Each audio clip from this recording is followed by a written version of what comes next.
Bonsoir, bienvenue dans cette capsule, j'espère vitaminée pour votre vie de foi, j'espère qu'elle vous fera du bien, qu'elle va vous encourager sur vos chemins de vie avec Jésus-Christ.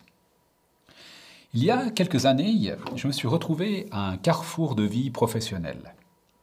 J'étais dans une entreprise déjà depuis bien quelques années, et une autre entreprise m'a un peu fait du pied. Vous savez, ils sont venus un peu me chercher comme ça, en me demandant de venir les rejoindre. J'étais donc un peu comme à un carrefour, en me demandant si j'allais aller à gauche ou à droite. Alors dans ce temps d'incertitude, de questionnement, je me suis dit, mais Seigneur, qu'est-ce que je dois faire ?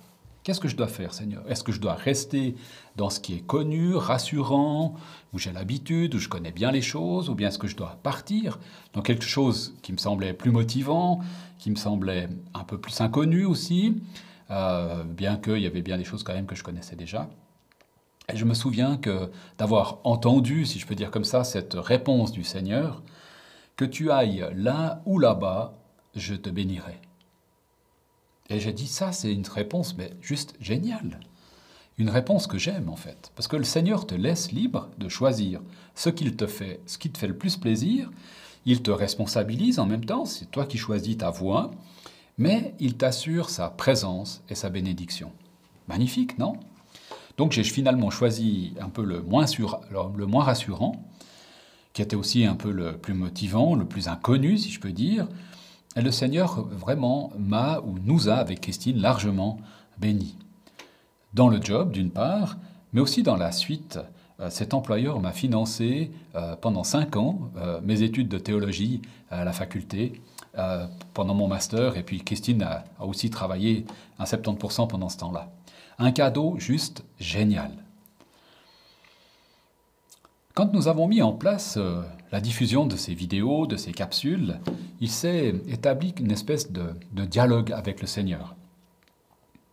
C'était un vrai défi d'avoir 2 ou 3 interventions par semaine, des textes à rédiger, des réflexions à avoir, à partager avec vous, etc. Puis j'ai dit au Seigneur, moi je suis d'accord de mettre tout en place pour diffuser ces capsules et ces cultes en direct, etc. Mais j'ai vraiment besoin de ton Saint-Esprit, de ton inspiration, parce que je sais que par moi-même, je ne vais pas tenir sur la longueur. Je ne vais pas tenir la distance. Je n'aurai pas l'inspiration jour après jour, presque, ou il y a peut-être des fois un jour, un temps, deux, mais voilà. Aujourd'hui, avec quelques semaines de recul, je peux dire que jour après jour, je reçois un mot, une pensée, un texte à vous partager. Alors j'espère que je comprends bien les choses, j'espère que je les mets bien en mots aussi, pour que vous puissiez en profiter. J'espère que ces capsules et ces cultes vous font du bien, que ça entretient le lien avec la communauté puis entre nous. Les quelques échos que j'en ai semblent me dire que ça va plutôt dans la bonne direction. Et je vous remercie de vos échos, mais aussi de peut-être vos critiques, entre guillemets.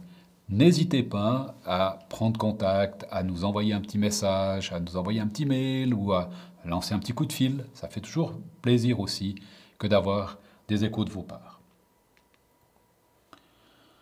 Je pense que dans ces capsules, ce qui me motive le plus, c'est justement le défi d'écouter en fait, ou d'entendre, ou de comprendre ce que le Saint-Esprit veut me dire, ou veut nous dire.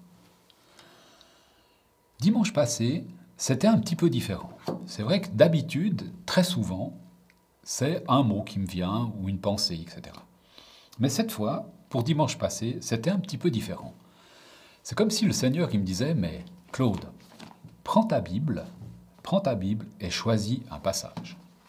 Alors, je dois reconnaître quand même que dans une Bible, il y a quand même bien quelques pages, et il y a bien quelques histoires à prendre. Lequel choisir? Que prendre? De nouveau, c'est quelque chose qui, en même temps, responsabilise, et en même temps, tu sens, le Seigneur, il est là avec toi, en fait, et puis il t'accompagne dans ce choix. Dieu nous conduit, nous inspire, il nous fait confiance, il nous responsabilise, et il reste à nos côtés. Et c'est génial. Je ne sais pas si tu es comme moi, mais moi, je trouve ça juste génial. Alors ce matin, pour revenir à notre capsule, ce matin, le texte qui a un peu résonné en moi, c'est quelques mots qui me sont venus en pensée, c'est je te bénirai. Waouh, j'ai dit ça, c'est cool, Seigneur, merci. Mais il m'a semblé que ces mots ne s'adressaient pas uniquement à moi, mais à l'église de l'Oasis, à toi qui es derrière ton écran maintenant. Et j'aimerais nous inviter ensemble à lire quelques versets dans le livre de Job, au chapitre 42, les versets 10 à 17.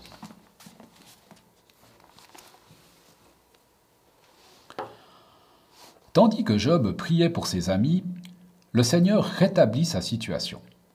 Il doubla même tous les biens que Job avait possédés. Alors tous ses frères et sœurs, ainsi que toutes ses connaissances d'autrefois, vinrent le trouver. Dans sa maison, ils mangèrent avec lui. Ils lui manifestèrent leur compassion, ils le consolèrent de tout ce grand malheur que le Seigneur lui avait envoyé. Enfin, chacun d'eux lui fit don d'une pièce d'argent et d'un anneau d'or. Le Seigneur combla de ses bénédictions le reste de la vie de Job, plus encore qu'à son début. C'est ainsi qu'il eut 14 000 moutons, 6 000 chameaux, 1000 paires de bœufs, 1000 ânesses. Il eut aussi 7 filles, 3 filles. Il nomma la première Yémina, c'est-à-dire tourterelle, la deuxième Kessia, c'est-à-dire fleur de cannelle, et la troisième Keren Apuk, c'est-à-dire ombre à tes paupières. Dans tout le pays, on ne trouvait pas de femme aussi belle que les filles de Job. Leur père leur donna une paire d'héritage comme à leurs frères. Après cela, Job vécut encore 140 ans, et il put voir ses enfants et ses petits-enfants jusqu'à la 4e génération. Job mourut à un âge avancé, après une vie bien remplie. Magnifique, non? Alors, à ce texte, je ferai une première petite remarque quand il est dit que l'Éternel avait fait souffrir en fait Job. Si vous prenez le début du texte de Job, vous voyez que Dieu permet à Satan de venir mettre un peu la grouille, si je peux dire comme ça, dans la vie de Job, mais ce n'est pas Dieu en lui-même qui le permet, enfin qui le fait en fait. Hein. Voilà, juste petite correction. Enfin, correction, petite remarque. Très souvent, dans les bénédictions de Dieu, dans l'Ancien Testament, c'est beaucoup d'enfants et de nombreux troupeaux, comme on le voit ici. Hein. Enfants et troupeaux sont un peu les signes de la bénédiction de Dieu dans l'Ancien Testament. Alors aujourd'hui, je ne sais pas comment Dieu veut te bénir. S'il te donne 14 000 moutons, je ne sais pas si c'est vraiment une bénédiction, tu vois où tu te trouves. Je ne sais pas non plus comment Dieu veut bénir l'Oasis, comment Dieu veut bénir son Église, ou me bénir. J'allais dire, finalement, peu importe ce que Dieu va nous offrir. Et pour moi, et c'est ma réflexion, l'important, c'est plutôt de me demander, mais ce que je vais faire de cette bénédiction, qu'est-ce que j'en fais? Une voiture plus jolie? Une maison plus grande? Une piscine? Peut-être que tu as besoin d'une nouvelle voiture, et puis à ce moment-là, c'est génial. Ou bien d'un logement plus spacieux, et puis c'est tout à fait OK comme ça. Ou même d'une piscine peut-être. Qui sait? Ou je ne sais quoi d'autre, finalement. Je ne pense pas que le problème il soit vraiment là, en fait. Je me dis, à moi-même en premier, si Dieu est généreux envers toi, enfin envers moi, enfin voilà, comment moi, est-ce que je peux être généreux autour de moi? Comment faire bénéficier mon entourage des bénédictions que Dieu m'accorde? Comment être généreux dans l'Église?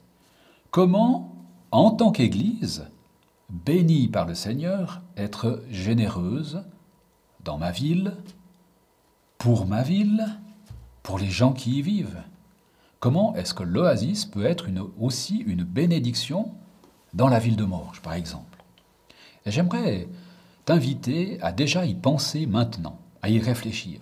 Parce que, post-corona, peut-être que nous aurons aussi des perspectives différentes aussi de comment bénir notre entourage en tant qu'Église dans cette ville de Morges, dans les environs. Comment la bénédiction que Dieu m'accorde va avoir un impact autour de moi, par moi, à travers moi finalement, à travers ce que Dieu me donne. Dieu donne gratuitement. Et en concluant ce billet, cette capsule, je ne peux m'empêcher de repenser à ce maître qui distribue ses biens à ses serviteurs avant de partir en voyage. afin que ses serviteurs fassent fructifier les biens que ce maître leur donne. Il revient quelque temps plus tard pour régler ses comptes, en fait, avec ses serviteurs.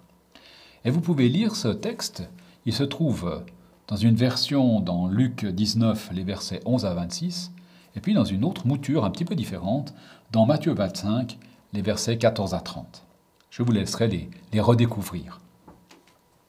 Ma question est plutôt de celle-ci. Qu'est-ce que je fais de ce que Dieu me confie? Est-ce que je le cache?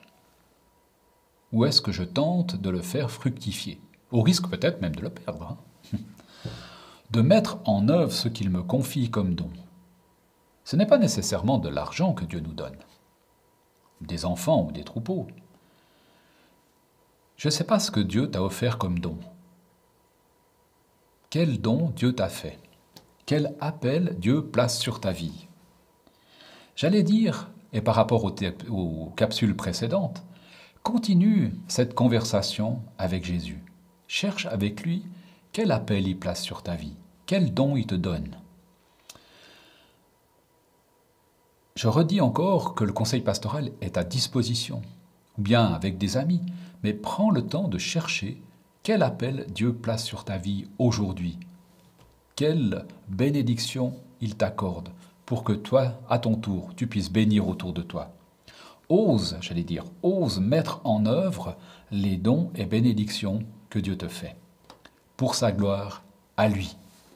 Alors, je te souhaite une belle soirée, je vous dis à tous, soyez abondamment bénis, et puis on se dit à tout bientôt. Bonne soirée.